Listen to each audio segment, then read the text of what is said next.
ദൈവസ്നേഹത്തിൻ്റെ 11-ാമത്തെ ഫലം ദൈവേഷ്ടം ചെയ്യുന്നവനോ എന്നേക്കും ഇരിക്കുന്നു.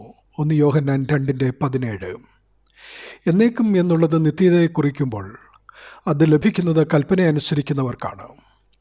ഞാൻ വിശുദ്ധനാകയാൽ നിങ്ങളും വിശുദ്ധരായിരിക്കുവിനെന്ന ലേവ്യ പുസ്തകം 19:2 കൽപ്പന അനുസരിക്കുന്നതാണ് ദൈവേഷ്ടമെന്ന് 1 യോഹന്നാൻ 2:15 മുതലുള്ള തിരുവചനങ്ങൾ നമ്മെ ഓർമ്മിപ്പിക്കുന്നു.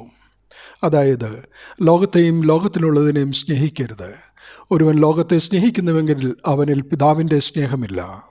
ജഡമോഹം, കൺമോഹം, ജീവനത്തിൻ്റെ പ്രതാപം, ഇങ്ങനെ ലോകത്തിൽ നിന്നുള്ളതെല്ലാം പിതാവിൽ നിന്നല്ല ലോകത്തിൽ നിന്നത്രേ ആകുന്നു. ലോകവും അതിൻ്റെ മോഹവും ഒഴിഞ്ഞു പോകുന്നു. നന്മ ചെയ്തുകൊണ്ട് ബുദ്ധിയില്ലാത്ത മനുഷ്യരുടെ ഭോഷത്വം മിണ്ടാതാക്കുന്നതും ദൈവേഷ്ടമാകുന്നു എന്ന് 1 പത്രോസ് 2:15.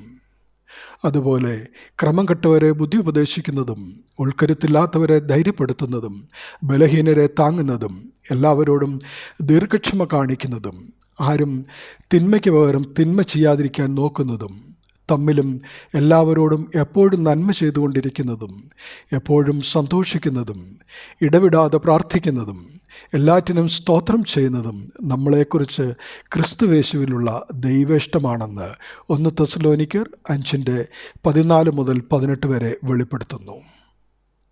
എഫേസ്യർ 6:6 പറയുന്നത് പോലെ നമുക്കും ക്രിസ്തുവിൻ്റെ ദാസന്മാരായിരുന്ന് ദൈവേഷ്ടം മനസ്സോടെ ചെയ്യാം. ദൈവനാമം മഹത്വപ്പെടട്ടെ. ആമീൻ.